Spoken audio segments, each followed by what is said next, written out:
के छ त नि माहौल राम्रै छ राम्रै छ हैन एकदम भोलि त नकआउट अब भोलिदेखि पर्सिदेखि भनौँ न भोलि राति भनौँ हाम्रो टाइम अनुसार त अब भोलि त लास्ट ग्रुप स्टेज म्याच भोलि बिहान लास्ट म्याचमा फेरि अर्जेन्टिना र पोर्चुगल दुईटा गेम राख्यो होइन अब के लाग्छ ल भोलिको अब कोलम्बियासँग छ पोर्चुगलको लास्ट गेम होइन के गर्ला टिम टु स्कोर होइन हो अब यस्तो हुन्छ त्यहाँ के गरी कोलम्बियाले हार्यो भने नि एक गोलले हार्ला या ड्र हेर्ने त चान्सेस छ नि यिनीहरूको होइन कि 2-1 कि 3-2 कि 3-1 त्यही त भने तर यसमा जसले जे पनि गर्न सक्छ भन्ने कुरा हो तर अब आज रिजल्ट चाहिँ कोलम्बियापट्टि जान्छ कि हिजोको प्रेडिक्सन त सब उल्टो भइहाल्यो नर्वेले उनीहरूको सब स्टार्टिङ खेलाएको चोटि गेम टक्कर हुन्थ्यो सबै बी टिम खेलाइदियो होइन 10 जना रेस्ट देखा अनि तिम्रो त्यो कामै भएन अब 12:30 बजीसम्म बसी गेम हेर्छु भनेर भरे त लाइनअप पनि हेरिन कि लाइनअप 1 घन्टा अगाडि आउँछ मैले त्यो बेला हेराबे बर सुतिन्थ्यो होला गेम सुरु भएपछि यसो हेरेर सबैजना बेन्चमा खान अब फर्स्ट हाफ हेर्दिउँ मैले होइन फर्स्ट हाफ हेर्दिउँ नहेरेको होइन अनि नर्वेले राम्रो खेलेको थियो फर्स्ट हाफ चान्स त कति पायो कति पेलेकै हो तर गोलै नहान्ने के पेनाल्टी पनि मिस हानिदियो समस्या चाहिँ त्यहाँ आयो कि उनीहरूको स्पेनको झन् अब के खेला हिजो त्यो के खेला मैले त त्यो उरुगेले लगभग छेक्ने बल हो त्यो एक गोल पनि होइन त्यहाँ छेकिदिन्थ्यो अलिकतिले हो त्यही माथि उरुगेले जित्न सक्ने गेम चाहिँ हो हिजो हो मैले भने त्यस्तो खेल्यो क्या खतम अनि अब अर्को अब यस्तो हो कि स्पेन पनि वर्ल्ड कप नै होइन अब जित्छु नै त्यो वर्ल्ड कपलाई फेभरेट्स भनेर मानिएन कि मान्न सकिएन अब फेरि लास्टमा फेभरेट भनेको दुईटा मात्रै हुने भयो कि एउटा फ्रान्स हुने भयो अर्को अर्जेन्टिना जर्मनी पनि अब हार्यो होइन वर्ल्ड कप जित्ने टिम यतिकै थाहा हुन्छ कि खुट्टी हेरेर चाल पाइन्छ नि त यसमा अब के लाग्छ भोलिको प्रेडिक्सन कुराहरू पनि अब अर्को त्यो हुनु भइसक्यो अब अर्जेन्टिना र जोर्डनमा त अर्जेन्टिना 4-0 4 म्याक्स भयो 4-1 तालबारे पाँचै हान्दिनु बेर छैन तालबारे पाँचै हान्नु बेर भोलि मेसी त खेल्दैन होइन भोलि मेसी त खेल्दैन गेम अलिक स्लो चाहिँ हुन्छ गेम स्लो भन्दा पनि भोलि थाहा हुन्छ यदि मेसी त्यो टिममा भयो भने के हुन्छ यदि मेसीलाई मानौँ भएन होइन ठिक छ मेसी बिना नै उनीहरूले कसरी अब ट्याकल गर्छन् भोलि तेरो 16 मा अब तेरो 32 मा क्वार्टरमा गएर मेसी खाइदियो भने त अब बाँकी गेम त उनीहरूले खेल्नुपर्छ होइन त्यो बेला कसरी चाहिँ उनीहरूले अब आफूले खेलाउँछन् भन्ने कुरा देखिन्छ अनि अब आजको गेम हेर्दाखेरि फेरि आजकै कुरा गर्दा चाहिँ नि आज बिहानको गेम हेर्दा चाहिँ नि बेल्जियम र न्युजिल्यान्ड थियो नि बेल्जियमले चाहिँ धोबी नै चटायो हान्यो होइन इजिप्ट र इरानको त अब के हो त्यो खेल्नै भएको थिएन राम्रो खेलै थिएन त्यो झ्याउ लाग्ने गेमै झ्याउ लाग्ने थियो अनि अब भोलिकै कुरा गर्नु पर्दा अब यो दुइटै हो अलिकति रमाइलो होइन अब अर्जेन्टिनाको त 1 साइडेड हुन्छ गेम पुरै होइन अर्जेन्टिनाले सिधै फेलिदिन्छ 100% फेलिदिन्छ यो जोर्डनले आछु पार्छन् कि यिनीहरूलाई होइन मलाई माया लाग्छ धेरैजना हानुन् 4-5 भए पुग्छ धेरै एकै हाने नि पुग्छन् ड्र नि खेल्यो नि बाली भएन त्यही त तर पनि भन्न खोजे प्रेडिक्सन चाहिँ 4-1 4-0 प्रेडिक्सन 4-0 राखौँ न कोलम्बिया र अब पोर्चुगल कुरा गर्नु पर्दाखेरि चाहिँ यसले अब टिममा के गर्दैन ब्रेक गर्दिन् कि भनेको मतलब अब कोलम्बियाको भोलि पोर्चुगलसँग गेम छ होइन भोलि त पोर्चुगलको हुन्छ नि त्यो अब वर्ल्ड कप उसले जित्न आएको छ कि छैन भोलि ट्याक्कै थाहा हुन्छ किन भोलि त कोलम्बियासँग खेल्नु भने त अनि जोक त होइन नि त ऊ पनि एउटा जहिले पनि त्यो डार्क हर्स भएर आउने टिम होइन कोलम्बिया अब अस्तिमा पनि डार्क हर्ससँगै हार्यो उनी यिनीहरू होइन अब भोलि यदि मानौ कोलम्बियाले त हराउँछ मेरो विचारमा चाहिँ प्रेडिक्सनै 3-1 छ किन भन्दाखेरि कोलम्बियाको अट्याकमा त्यति नै दामी छ फ्रुट छ प्लस डिफेन्समा त्यति नै उनीहरूको स्ट्रङ छ होइन अब फेरि अर्को कुरा के छ भन्दाखेरि हार्ड डिफेन्सिभ टिमलाई यो पोर्चुगलको अट्याकले हत्तपत्त त्यो डिफेन्सलाई ब्रेक गरिहाल्न सक्दैन कि अलिक सक्दैन अलिक गाह्रो हुन्छ उनीहरूलाई अब भोलि भोलि रातिदेखि त अब राउन्ड अफ 32 नै सुरु भयो अर्जेन्टिना भर्सेस कोप भर्दै होइन केप भर्दै अब जहाँसम्म लाग्छ भोलि यदि पोर्चुगलले जित्यो भने चाहिँ नि अबको पाँच चाहिँ अलिक सजिलो होला किनभने अब सुरुमै घानासँग पर्छ होइन त्यसो जाने हो भोलि सेकेन्ड मलाई जस्तो लाग्छ पोर्चुगललाई धेरै प्रेसर छ सेकेन्ड आयो भने त उसलाई त चान्स त सुरुमै इङ्ल्यान्ड या कुकुरसँग छ होइन त्यो त गाह्रो पर्छ नि त धेरै गाह्रो पर्छ त्यो भएर जहाँसम्म लाग्छ अब भोलिको बिहानको गेममा पोर्चुगलले अलिक प्रेसर फिल गरेर खेलोस् भोलि एउटा प्लेयर त घाइते हुन्छ रोनाल्डो घाइते हुन्छ मेरो विचारमा मलाई चाहिँ त्यस्तो लाग्यो घाइते त बनाउँछ अहिलेसम्म त बनाएकै हो अहिलेसम्म जसलाई पनि बनाएको छ ठुला तिनटा त दुईटा त ढाल्दैकै छ अब एउटा बाँकी हो एउटा ढाक्न भाँच्यो एउटा खुट्टा भाँच्यो अब अर्को अब टाउको भाँचिन्छ कि हात भाँचिन्छ कि के भाँच्छ भन्ने कुरा भाँचिन्छ होइन जर्मनी इङ्ल्यान्डहरूको त कुरै नगरौँ जर्मनीले अब हारिहाल्यो त्यो गेम होइन अब हामीले अब जर्मन ब्याक भयो भन्ने कुरा गर्यो ब्याक अब लास्टमा गएर खत्तै हगिदिइहाल्यो राम्रै हग्यो छेपटी नै लाग्यो जसरी हग्यो क्या अनि हगे गरे जस्तो भयो कस्तो यो युरोपियन टिम्स चाहिँ युरोपियन चाहिँ भिन्न बन्ने रहेछ के यसपालिको तेरो हुन्छ नि यसपालिको वर्ल्ड कपमा ग्रुप स्टेजमा सबै गेम होइन आनन्दले लगेको टिम हुन्छ नि एज अ इजी के भने मतलब त्यसमा धेरै हार्ड फाउटै गर्नु परेन भनेको दुईटा टिम मात्रै भयो कि एउटा मेक्सिको त एउटा अन्डरडग टिमहरुमा कुराहरु त मेक्सिको भयो युएसए भयो होइन इभन तेरो अब के पर्दै नि गयो यसलाई नि राखिदिउँ न के भयो होइन फ्रान्स भयो अर्जेन्टिना भयो अनि अरू कुन प्रेसरले नलिकन खेल्नु पर्यो टिम होइन अब वर्ल्ड कपमा पनि तेरो जसले धेरैचोटि वर्ल्ड कप खेल्यो त्यस साल उसले प्रेसर ह्यान्डल गर्न सक्यो नि त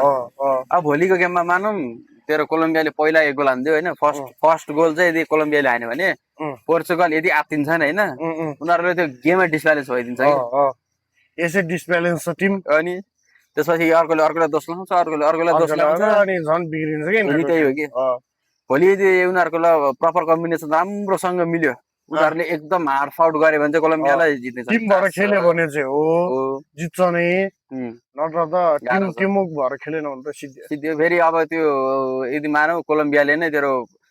उनीहरूको प्राइमरी प्लेयरहरूलाई स्टार्टै गर्दैन भने त अब सजिलो हुन्छ उनीहरूलाई सजिलो हुन्छ तर उनीहरूले दुई गेम जितिहाल्यो कोलम्बियाले अनि दुईटा गेम जितिहाल्यो अब एउटा गेम त नि अब एउटा गेममा उनीहरूलाई खासै प्रेसर छैन तर मेरो विचारमा मेन प्लेयरलाई रेस्ट दिन सक्छ चान्स छ नि त यदि रेस्ट दियो भने चाहिँ नर्वेले गरे हो गेम ड्रसम्म त्यो हुन सक्छ यदि प्राइमरी प्लेयर सब स्टार्ट गरे भने त पोर्चुगल गना लुज दिस गेम फरक पर्दैन 32 मा चाहिँ पुग्छ त्यहाँबाट चाहिँ भन्न सकिन्न 32 मा त अब एनिया पुगिसक्यो नि अब जस्तै जापान भर्सेस ब्राजिल के होला यो किन पेनाल्टी पुग्छ जस्तो लाग्छ मलाई चाहिँ पेनाल्टी पुग्यो भने त 100% पुग्यो त्यो ब्राजिलले हार्यो के किनभने पेनाल्टी त्यस्तो राम्रो छँदै छैन पेनाल्टीमा जहिले हार्ने क्रोएसियासँग नि पेनाल्टीमा चिप्ल्या हुन् होइन ओहो अब जापानिज भने नि फेरि त्यस्तै खतरा हुन्छ होइन फेरि जापान साइलेन्ट किलर हो भन्दा फरक नपर्ला के त्यस्तै आशा आउनु नि अनि जापान जहिले पनि त्यस्तै वर्ल्ड कपले जित्दैन तर बिग टिम्समा कुनै न कुनै उडाइदिन्छ के उडाउँछ त्यो अब उडाछ जर्मनीलाई उडाएन कि उसले जहिले उडाउँछ अब यसपालि कसको पालो भन्ने कुरा हो ब्राजिल पछि के आफै उड्छ कि उसले जहाँसम्म लाग्छ उडाउँछ नि जस्तो लाग्छ मलाई मजा आउँछ जो सब राउन्ड 32 बाट नि कम्पिटिटिभ हुँदै गयो नि त म्याचहरु धेरै बवाल भइरहेको अफ्रिकन टिमले डिफेन्सिभ खेलेको देखेर झन् अनि जस्तै अफ्रिकन टिम कुनले हरायो युरोपियन टिम्सलाई एउटा घाना त ड्र खेल्यो हो ए घानाले इङ्ग्ल्यान्डसँग ड्र खेल्यो उसँग पोर्चुगलसँग डिआर हराके भन्दा फरक नपर्ला डिआर कङ्गो नै हो क्या त्यस्तो गर्यो स्पेनलाई कसले के पर्दै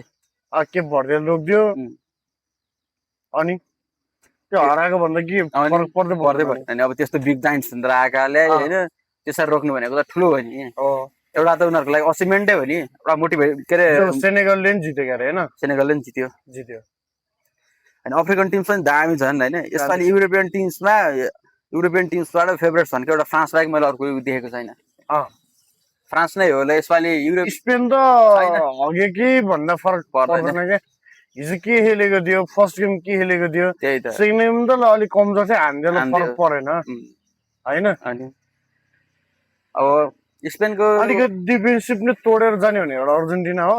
अर्को फ्रान्स भयो। अनि अर्को फेरि यिनीहरूले खाली डिफेन्स बाहिरबाट सुट हान्ने गोल छिर्यो नि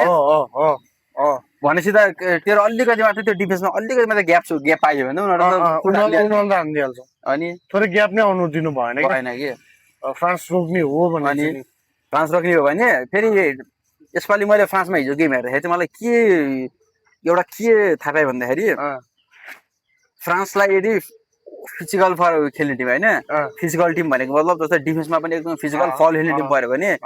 फ्रान्सको अट्याक पुरै फ्रिजै हुन्छ कि फ्रिज हुन्छ। जस्तै अब के हुन्छ भन्दाखेरि मिडफिल्डदेखि नै तेरो कुनै पनि टिमको मिडफिल्डदेखि नै होइन फल खेल्ने छन् होइन, अलिकति ट्याकल दिने, साइड पुस गर्ने, सोल्डर प्रेस गर्ने छन् भने चाहिँ उनीहरूको त्यो पातला प्लेयरलाई उछिट्याइदिन त्यो ठुलो कुरै हुँदैन होइन। कमजोरी भनेको यो छ फ्रान्सको एकदम मिडफिल्ड त हावा डिफेन्स पनि हावै छ। हिजो नर्वेले मलाई यस्तो अचम्म लाग्यो, नर्वेले हिजो फर्स्ट हाफमा 3 गोल त हान्नै पर्ने गोल थियो कि हान्नै पर्ने गोल। त्यस्तो चान्सहरू नि त्यस्तो मिस गरेको अनि त्यस्तो फेरि ज्याब मिस हानिदिरहेको। हाल्यान्डहरू भए चाहिँ हाल्यान्डले नै तेरो ताल बाहिर हाटेर हानिदिन्थ्यो होला हिजो, हान्थ्यो ढुक्कै हिजोको। अब त्यो टिम ए नै खेला होइन नि त, अनि टिम बी खेला। अब तेरो टिम 1 कै प्लेयरहरू भयो त हिजो बबाले गेम हुन्थ्यो कि, तर फ्रान्सले फेरि सब उनीहरूको स्टार्ट गरेको। अब नर्वेले फ्रान्स त्यही भएर नि उसले चेन्ज गर्न भ्याएन भनौँ कि अब के गरौँ होइन। नर्वेले आफ्नो टिम बी खेलाइदियो, हुन त उनीहरूलाई पोइन्ट फाइदा थियो, तर नि उसले घटाएकै हो होइन। नत्र नर्वेलाई यो टाइम अलिक चान्चु नै नसोच्दा हुन्छ जस्तो लाग्छ मलाई। अन्डरडग त्यो एकदम डार्क हर्स हो कि, अन्डरडग पनि डार्क हर्स भनौँ न, एकदम क्या दामी नै छ कि उनीहरू, दामी नै छ क्या यो पालि झन्। हिजो अब जति पनि गोल भयो सब त्यो सुटबाट भएको हो कि, डिफेन्समा तेरो पुरै ग्याप भयो। कतिवटा वर्ल्ड कप छिरेन त्यो सब गोल निकाल्दैछ हाल्यान्डले फेरि होइन। हाल्यान्ड फेरि बबाल स्ट्राइकर छ, एकदम फिजिकल जस्तो नै हान्छ त्यसले। त्यही त बल पाएकै हान्दियो कि, बल पाएकै छिरेदियो। अनि त्यसलाई खेला भयो त तालपुरै फ्रान्स हार्ने चान्स धेरै थियो। मेरो हिजो होइन उनीहरूको त्यो गेम प्ले नै बवाल छ क्या, तिनीहरू बवाल छ। त्यो फेरि नर्वेले लङ पास खेल्ने होइन, लङ पासमा कन्ट्रोल गर्ने, तर उनीहरूको त्यो कस्तो हुन्छ भन्दाखेरि लङ पास कन्ट्रोल गर्ने, सर्ट पासमा जुन त्यो मिलाएर हान्नु पर्ने बल हुन्छ नि हान्न चाहिँ नसक्ने कि, पास टुकुटुकु मिलाउने पोस्टर लगाएर त्यो मान्छे आत्तिने हो कि के हुने हो, यताउति हान्दिने कि बाफ्रे। तर एउटा झ्याउजे लागेको थियो कि, त्यत्रो कुर्यो रातभरि कुर्यो, अर्को टिम बी खेलाइदिएपछि झ्याउ त भइ नै हाल्छ। त्यही त। अनि अब आज कगजको चाहिँ हेरौँ है, इङ्ल्यान्ड र पानामा त इङ्ल्यान्डले हानिहाल्छ नि, त्यो त भन्नै पर्दैन। इङ्ल्यान्ड साइको पागलहरू नहान्न नि बेर छैन। यो अस्तिको जुजु म्याजिक जस्तै नहोला भन्न सकिन्छ नि। अनि अर्को क्रोएसिया र घानामा रिजल्ट जता पनि जान सक्छ। क्रोएसिया नि तोर्बे भइसक्यो, घानाले फेरि यसो आज नि म्याजिक गर्ला के थाहा, म्याजिक गर्दै हुँदा आज नि गयो नि, नहाल्न भन्नु छैन। अब अस्ट्रिया र अल्जेरिया कुरै नगर यो गेम ड्र नै भएर जाने हो, यो जस्तो लाग्छ त्यही नै हो। अनि डिआर कङ्गो र उज्बेकिस्तानमा लगभग डिआर कङ्गो नै हो। डिआर कङ्गोको मिनिङ के हो, फुल फर्म के हो थाहा? के डेमोक्रेटिक रिपब्लिक के बिसरी के छ कि, डेमोक्रेटिक रिपब्लिक अफ कङ्गो होला। डेमोक्रेटिकको मतलब के हो, यो रिपब्लिकको मतलब के हो?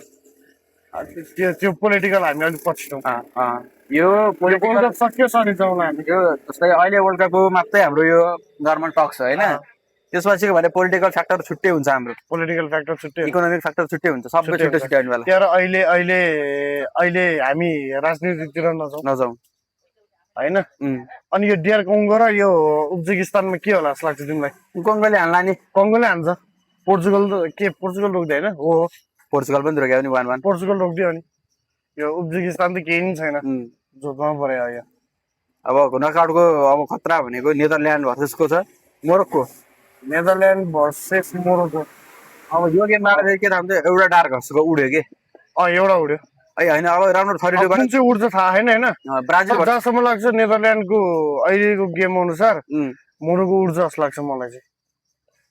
होइन तर मोरोक्को फेरि डिफेन्सिभ हो होइन खतरा छ के डिफेन्सिभ मोरोक्को हो तर नेदरल्यान्ड बबल एट्याकिङ छ नि होइन के हुन्छ त्यो के भेट्छ थाहा गेम हो यो त अब राउन्ड अफ 32 अहिले जो पर्यो त्यसको कुरा गर्नु पर्दा होइन साउथ अफ्रिका र क्यानाडा फेभरेट ब्राजिल र जापानमा यो अहिले नबोलौँ यो गेमकै दिन बोलाउँला जर्मनी र प्याराग्वे जर्मन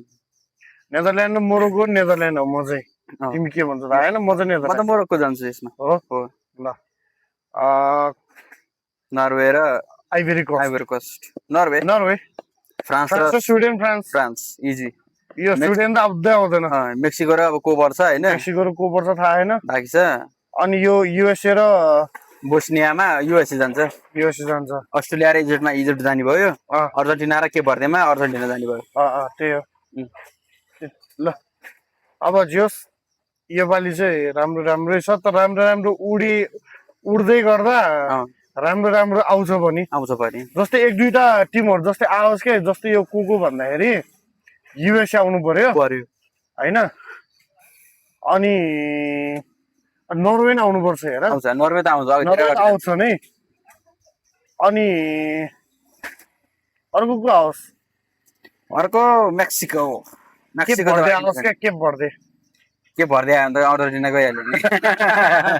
यसरी अन्डरडगलाई चान्स नै दिउँ चान्स अब हामी भर्दै बवाल उ छ थाहा छ त्यो डिफेन्सिभ छ भने सक्छ हेर इजिली भयो कि स्पेस एउटा स्पेस पाउने बित्तिकै दिने हो हालिदिने हो उनीहरूलाई केही गर्नु पर्दैन मेस्सीलाई सिर्फ घाइते नबनायो त्यो गेम पनि समस्या सकिन्न मेस्सीलाई उनीहरूलाई मानु पहिले फल हानेर उडाइदियो भने त छुट्टी तर मेरो विचारमा भोलि जोर्डनको गेममा मेस्सी हाफपछि खेल्दा 70-80 मिनट मेरो विचारमा खेलाउँछ धेरै ग्याप हुन्छ मलाई खेलाउँछ जस्तो लाग्छ कि अनि त्यसपछिको अर्को अब यो के भर्तेसँग चाहिँ हाफपछि आउँछ जस्तो लाग्छ यदि गोल भएन भने चाहिँ हाफपछि खेलाउँछ त्यही 15-20 मिनट खेलाउने हो कि धेरै खेलाउने होइन के हुन्छ हो तर भोलिको गेममा अर्जेन्टिनाले सिमियोनी भन्ने छ कि त्यसलाई खेलाएको छैन चान्स दिएको छैन सिमियोनीलाई चान्स दिनुपर्ने छ कि दुईजना दौडिने दुईजनाको वर्क ऊ आफैले गरिदिन्छ त्यहाँ त मेसी त कुद्दैन होइन 11 जनाको वर्क रेट त निकाल्नु पर्यो होइन 11 जनाको वर्क रेटमा मेसी नखेलेपछि 10 जनाको वर्क रेट निस्किन्छ अब सिमियोनी खेलाएपछि 11 जनाको भयो नि त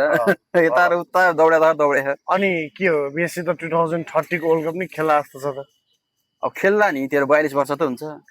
43 होइन 42 हुन्छ 42 हुन्छ 43 त हुन्छ के छ भने ऊ आनन्दले खेल्छ यतिकै के छ भने त्यहाँ गएर खेल्न 90 मिनट खेल्दा तेरो गोल हान्नुपर्छ भन्ने छैन त्यहाँ जाने भिडियो 42 छुनियो फ्यानहरू हु गर्छन् पुगिहाल्यो मेसी भन्छन् हैन साउडर सिद्धि गर्ने त्यति हो यस आइरहेछ त्यो हो कि हैन अब त्यो के थाहा भगवान जाने यो पछि थाहा भइहाल्छ अब मेसी नजाने भने त 2018 ने लास्ट नै भने हो हैन 2022 ने लास्ट नै भने हो 2026 ने लास्ट नै भने हो के थाहा भने हामीबाट उनलाई हैन बरु अहिले चाहिँ लास्ट भने हैन अहिले चाहिँ 30 पनि खेल्छ होला भन्ने छ हैन प्राइज दिने हो कि तर यो पनि वर्ल्ड कप जित्यो भने चाहिँ रिटायर हुन्छ होला मेरो विचारमा यो नि जित्यो भने चाहिँ रिटायर नहोला यो जित्दैन भने चाहिँ रिटायर होला जस्तो लाग्छ मलाई लास्ट वर्ल्ड कप भनौँ न अब अर्को जति त अब हड्डी खिन्छ नि हड्डी खिन्छ रोनाल्डोको हड्डी खिन्छ अब त्यो होइन रोनाल्डोलाई भोलि पर्सि मलाई के लाग्छ थाहा जुन लेभलले आफूले प्रेसर दिइरहेको नि जस्तै अब 50-60 बिएपछि उसको हड्डी के अरे हड्डीको चाहिँ एकदम समस्या आउँछ जस्तो लाग्छ कि होइन ओभर वर्कआउट गरेपछि त तेरो केही न केही समस्या त देखिन्छ नि त त्यो चाहिँ मेरो देखिन्छ जस्तो लाग्छ कि